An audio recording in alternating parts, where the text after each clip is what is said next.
Hello students, मैं professor Uday Teke MCom part first semester first के student का इस लेक्चर में स्वागत करता हूं। आज के इस लेक्चर में हम हमारा कंपलसरी पेपर जिसका टाइटल है स्ट्रैटेजिक मैनेजमेंट, मराठीमध्ये व्यूहरचनात्मक व्यवस्थापन, जिसका कोर्स कोड है 102। इस स्ट्रेटेजिक मैनेजमेंट का हम क्या करेंगे, जो सिलेबस है वो सिलेबस देखेंगे। तो हमें इस पेपर में क्या पढ़ना है इसके बारे में यहाँ हम डिस्कशन करेंगे। तो ये जो पेपर है उस पेपर के क्या ऑब्जेक्टिव क्या है, ऑब्जेक्टिव ऑफ कोर्स। यहाँ कोर्स जो वर्ड है बार बार आता है। कोर्स का मतलब क्या है, हमारा ये जो सब्जेक्ट है उसको क्या कहते हैं, कोर्स कहते हैं। तो पहला ऑब्जेक्टिव है इस पेपर का, to introduce the students to emerging changes in modern business environment. जो चेंजेस हो रहे हैं, जो मॉडर्न बिजनेस एनवायरनमेंट है, जो चेंजेस हो रहे हैं उसके बारे में स्टूडेंट को क्या करना है, इंट्रोड्यूस करना है। To develop the analytical, technical and managerial skills of students in various areas of business administration. यानी कि बिजनेस एडमिनिस्ट्रेशन में जो वेरियस एरियाज है जिसमें एक analytical skill, technical skill, manager skill student में क्या करना है, डेवलप करना है। Then empower to students with necessary skill to become effective future managers and leaders. अगर आपको फ्यूचर में मैनेजर बनना है, लीडर्स बनना है, तो जो स्किल आप में होने चाहिए वो उसके रिगार्ड आपको एम्पावर करना, सक्षम करना, ये इस पेपर का क्या है, एक ऑब्जेक्टिव है। To develop technical skills among the students for designing and developing effective functional strategies for growth and sustainability of business। तो अगर बिजनेस को सस्टेन करना है, बिजनेस का ग्रोथ करना है, बिजनेस को अगर डेवलप करना है तो नंबर ऑफ फंक्शनल स्ट्रेटेजीज तैयार करनी पड़ती है। तो ये फंक्शनल स्ट्रेटेजीज कैसे तैयार की जाती है, कैसे तैयार होती है, यानी कि designing and developing the functional strategies, उसके बारे में जो स्किल है, नॉलेज है, वो स्टूडेंट को देना, ये इस पेपर का क्या है, ऑब्जेक्टिव है। तो ये कुछ 4 ऑब्जेक्टिव इस पेपर के हैं। जो डेप्थ है इस प्रोग्राम की वो क्या है, एक फंडामेंटल नॉलेज यहाँ आपको क्या करना है, देना है। ये इस पेपर का क्या है, एरिया है या फिर एम है। तो टोटल जो यूनिट्स है, 4 यूनिट्स में ये पेपर डिवाइड है। पहला unit introduction to strategic management, दूसरा यूनिट है strategy formulation, strategy analysis and strategic planning. जो तीसरा यूनिट है जिसमें strategic choices and strategy implementation, ये तीसरा यूनिट है। और जो 4th यूनिट है वो है functional strategies and strategy review. ये कुछ 4 यूनिट में ये पेपर क्या किया गया है, डिवाइड किया गया है। तो जो पहला यूनिट है इसमें क्या कंटेंट्स है देखते हैं। Introduction to strategic management, Marathi में इसको क्या बोलते हैं, स्ट्रेटेजिक म्हणजे व्यूहरचनात्मक व्यवस्थापनाची ओळख।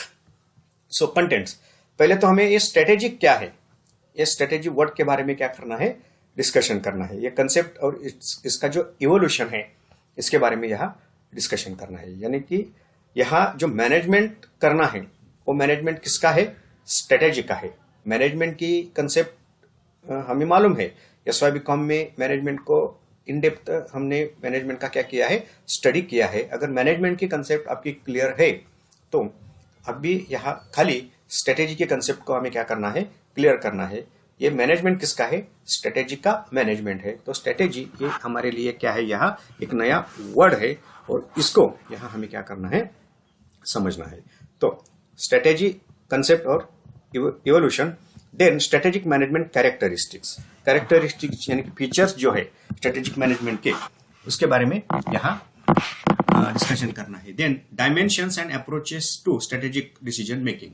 जो स्ट्रेटेजिक डिसीजन मेकिंग है इसके जो अप्रोचेस है, डायमेंशंस के बारे में डिस्कशन करना है। देन ये मैनेजमेंट प्रोसेस है, एक स्ट्रेटेजिक मैनेजमेंट प्रोसेस है, हमें मालूम है, जो प्लानिंग से स्टार्ट होती है और जो कंट्रोल है वहां वो मैनेजमेंट प्रोसेस क्या होती है, खत्म होती है। तो ये स्ट्रेटेजिक मैनेजमेंट प्रोसेस क्या है इसके बारे में डिस्कशन करना है। Then components of strategic management के जो कंपोनेंट्स है उसको हमें समझना है।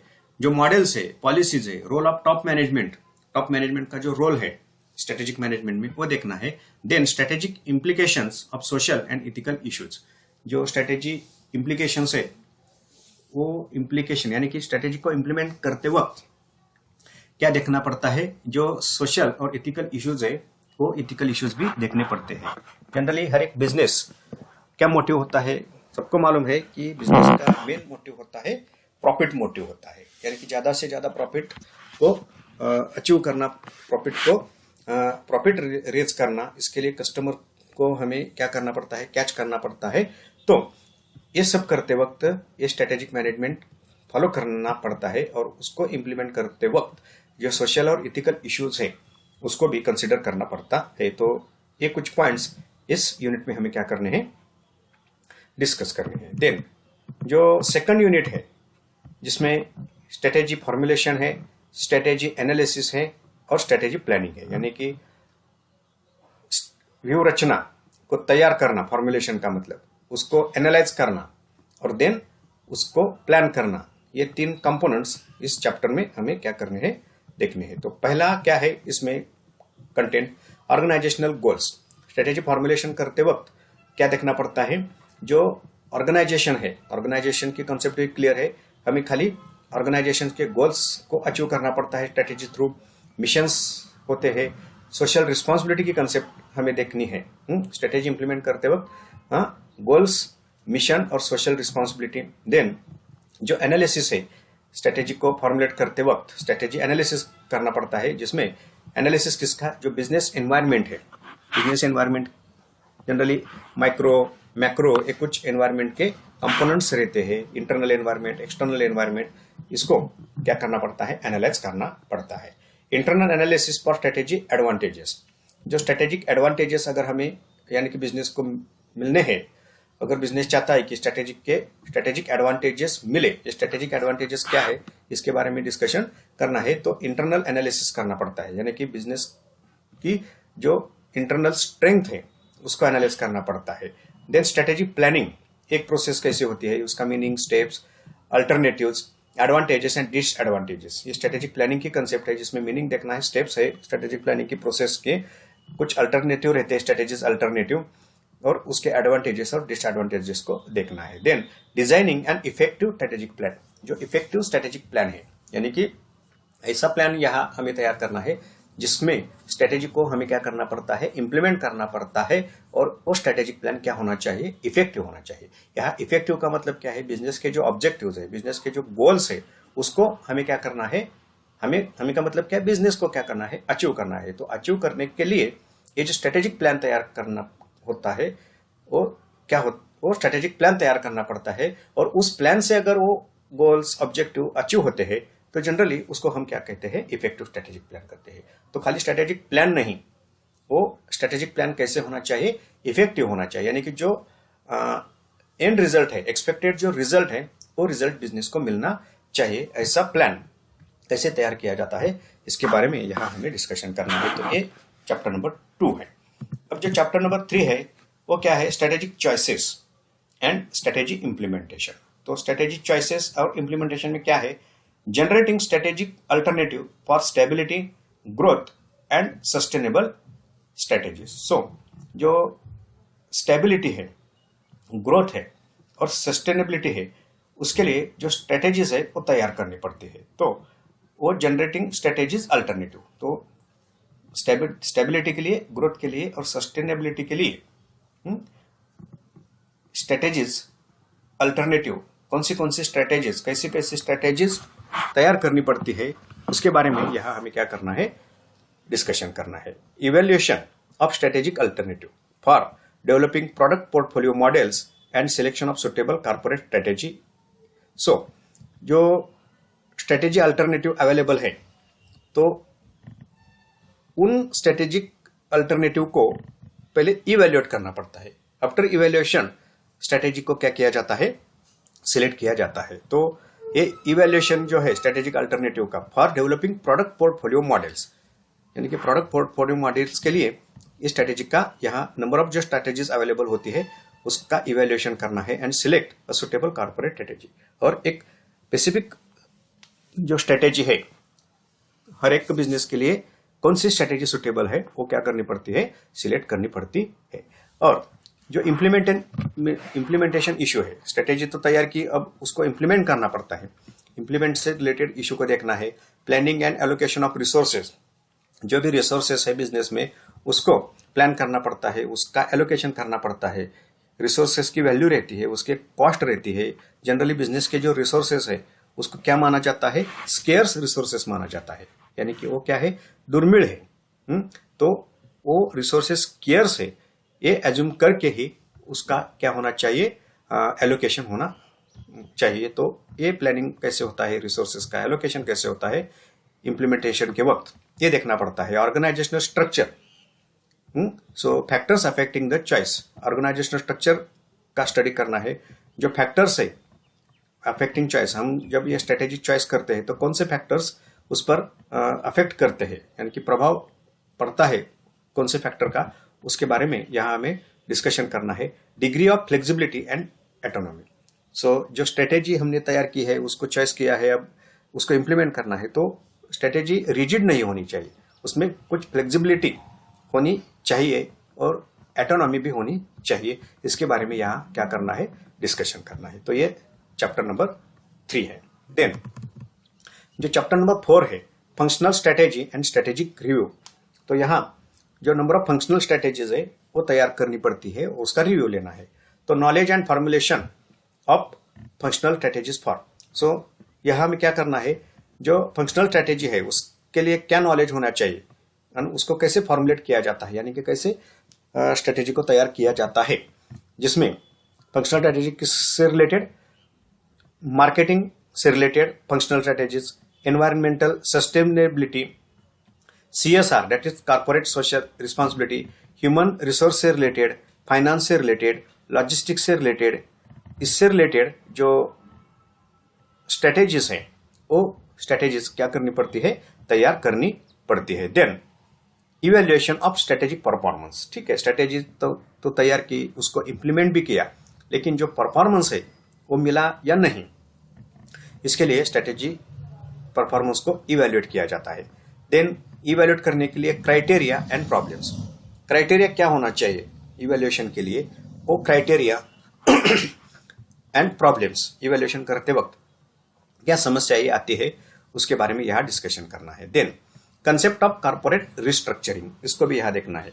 ये जो कॉर्पोरेट सेक्टर है, day by day business environment change होता है, तो कॉर्पोरेट सेक्टर को खुद को क्या करना पड़ता है, रीऑर्गेनाइज करना पड़ता है, खुद को रिस्ट्रक्चर करना पड़ता है, यानी कि जो नेचर है वो नेचर बदलना पड़ता है। तो क्या है रिस्ट्रक्चरिंग के कंसेप्ट, वो यहाँ हमें देखना है। Then business process reengineering की कंसेप्ट को देखना है।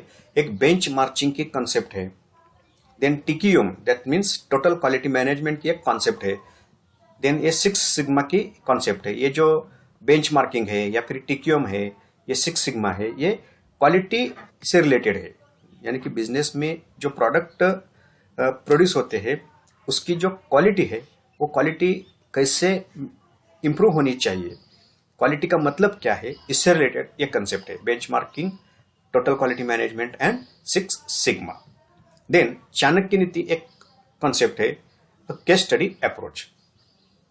ये हमारा क्या है, 4th चैप्टर है। तो इस तरह 4 चैप्टर में हमारा जो सिलेबस है वो सिलेबस क्या किया गया है, डिवाइड किया गया है। ओके, जो टीचिंग मेथोडोलॉजी है वो मेथोडोलॉजी क्या होगी, जनरली यूनिवर्सिटी क्या कहती है, हर एक चैप्टर के लिए 12 लेक्चर्स होंगे, जिसमें पावर पॉइंट प्रेजेंटेशन, हम पावर पॉइंट प्रेजेंटेशन से ही आपको क्या करेंगे, ये सब्जेक्ट ऑनलाइन टीचिंग मेथड से टीच करेंगे। इसके लिए गूगल क्लासरूम का क्या होगा, यूज होगा। अब सब स्टूडेंट से रिक्वेस्ट है, आपको गूगल क्लासरूम क्या करना है, डाउनलोड करना है। गूगल क्लासरूम पे हम क्या करेंगे, लेक्चर्स डाउनलोड करेंगे। ओके, सो पीपीटी ऑनलाइन वीडियो अगर कुछ रेफरेंस मिलते हैं तो वो भी हम आपसे क्या करेंगे, शेयर करेंगे, यानी कि मेरे खुद के video lectures as well as कुछ रेफरेंस एडिशनल लेक्चर्स अगर मिलते हैं वो भी हम क्या करेंगे, आपको प्रेजेंट करेंगे। ये कुछ टीचिंग मेथोडोलॉजी यहाँ हमें क्या करनी है, फॉलो करनी है। कुछ जो रेडी नोट्स है, कुछ पीपीटी अगर अच्छी मिलती है तो वो भी